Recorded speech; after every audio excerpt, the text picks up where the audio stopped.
मैं हूं डॉक्टर नीलम। आज हम बात करेंगे HCV, हेपेटाइटिस सी वायरस।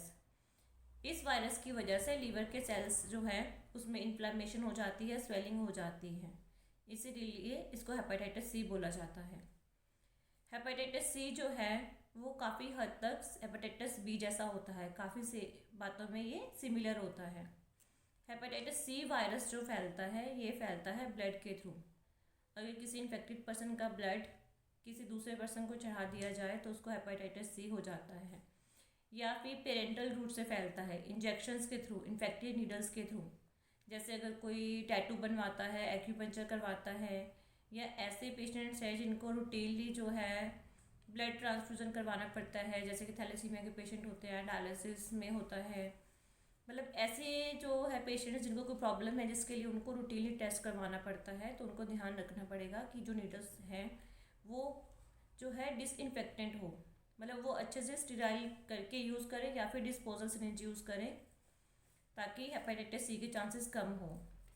दूसरा जो है ये अनप्रोटेक्टेड सेक्स से फैलता है, बट ये as compare to hepatitis B उतना इन्फेक्शियस नहीं होता है। ये वर्टिकल स्प्रेड होता है हेपेटाइटिस सी में, मतलब अगर माँ को है तो बच्चे में हेपेटाइटिस सी हो जाता है, मदर टू चाइल्ड जो है ट्रांसफ़र होता है। बट ये हेपेटाइटिस जैसे बी होता है कि उनको जो पेशेंट्स होते हैं उनको अपने जो टॉवल है, इरेज़र है, वो अगर शेयर करते हैं उससे फैलने का डर होता है। तो हेपेटाइटिस सी में ऐसा नहीं होता है। ये टॉवल से या फिर किसी का सामान शेयर करने से नहीं फैलता है। अब हेपेटाइटिस सी के जो लक्षण होते हैं वो 1 से लेके 3 महीनों के बीच में आते हैं, मतलब 4 हफ्तों से लेके 12 हफ्तों के बीच में जो है इसके सिम्टम्स आते हैं। वैसे तो मोस्ट ऑफ द केसेस में ऐसा होता है कि सिम्टम्स नहीं आते हैं, या जिनको सिम्टम्स आते हैं वो सिर में दर्द है, जॉन्डिस है, उल्टी आने का मन करता है, उल्टी आती है, भूख नहीं लगती है, कमज़ोरी रहती है, थकावट रहती है, पेशाब पीले रंग का आता है, स्टूल क्ले कलर्ड होते हैं, आपका स्किन या आइज येलो लगती हैं। मतलब मैंने बताया था जैसे हेपेटाइटिस में किसी भी कारण से वो सिम्टम्स ऑलमोस्ट सेम से होते हैं।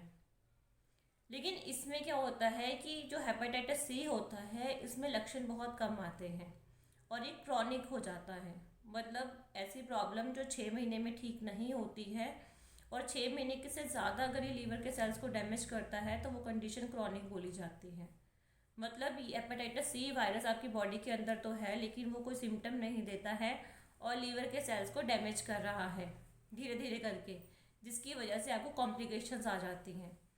हेपेटाइटिस जो है वो सिरोसिस में कन्वर्ट हो जाता है। सिरोसिस का मतलब होता है कि जैसे हेपेटाइटिस में आपके लीवर के सेल्स डैमेज होते हैं, लीवर उसको रिपेयर करने की पूरी कोशिश करता है, लेकिन बार बार जैसे अगर हमारी स्किन पे कोई चोट लगती है ना, आपने देखा होगा चोट लगती है, जब वो ठीक होता है तो उतने एरिया की जो स्किन है ना वो स्ट्रेच हो जाती है और उसमें रिंकल्स भी नहीं होते, और देखा हो तो हेयर ग्रोथ भी उस पोर्शन में नहीं होती जिनको बहुत ज़्यादा चोट लगती है। तो ऐसे ही जब लीवर के सेल्स डैमेज होते रहते हैं, लीवर उसको रिपेयर करता रहता है, तो आपके लीवर में स्कारिंग हो जाती है, मतलब वो एरिया आपका धीरे धीरे करके स्ट्रेच हो जाता है। जब ये बहुत लंबा हो जाएगा तो ये सिरोसिस का में कन्वर्ट हो जाएगा। सिरोसिस में ये होता है कि आपका जो लीवर है वो काम ही करना जो है धीरे धीरे करके कम हो जाता है।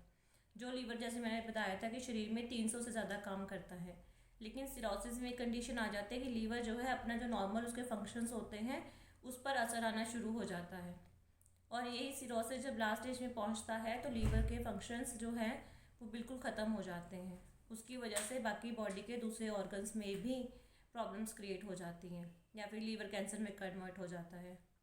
हेपेटाइटिस सी क्रॉनिक होने के ज़्यादा चांसेस होते हैं, 60 to 70% पेशेंट्स में ये क्रॉनिक प्रॉब्लम क्रिएट करता है, जबकि हेपेटाइटिस बी सिर्फ 10% पेशेंट्स में क्रॉनिक प्रॉब्लम क्रिएट करता है।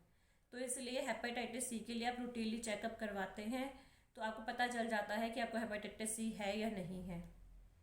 डायग्नोसिस में आप वही टेस्ट करवा सकते हैं, अपना LFT करवा सकते हैं, अल्ट्रासाउंड करवा सकते हैं, वायरल मार्कर्स होता है, बाकी जो भी आपके सिम्टम्स है उसके अकॉर्डिंग टेस्ट होता है। अगर आपको लगता है कि हाँ आपको सिम्टम्स ज़्यादा हैं, ये क्रॉनिक कंडीशन में जा रहा है, तो फिर CT स्कैन, फाइब्रो स्कैन, इलास्ट्रोग्राफी और बाकी टेस्ट भी करवाए जाते हैं।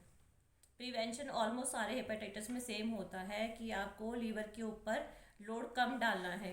लीवर तभी वीक होना स्टार्ट होगा जब आपका ऑर्गन ज़रूरत से ज़्यादा काम करेगा। तो आप कोशिश कीजिए कि अल्कोहल है बिल्कुल बंद कर दीजिए, कोई मेडिसिन है जो लीवर के ऊपर साइड इफेक्ट करेंगे उसको बिल्कुल बंद कर दीजिए। पैक्ड प्रिजर्वेटिव फूड्स बंद करना है, ऑयली फ्राइड स्पाइसी कुछ नहीं लेना है। और दूसरा है कि आपको ज़्यादा से ज़्यादा अपना नेचुरल डाइट होना चाहिए, fruit salad juices liquid intake होना चाहिए आपका।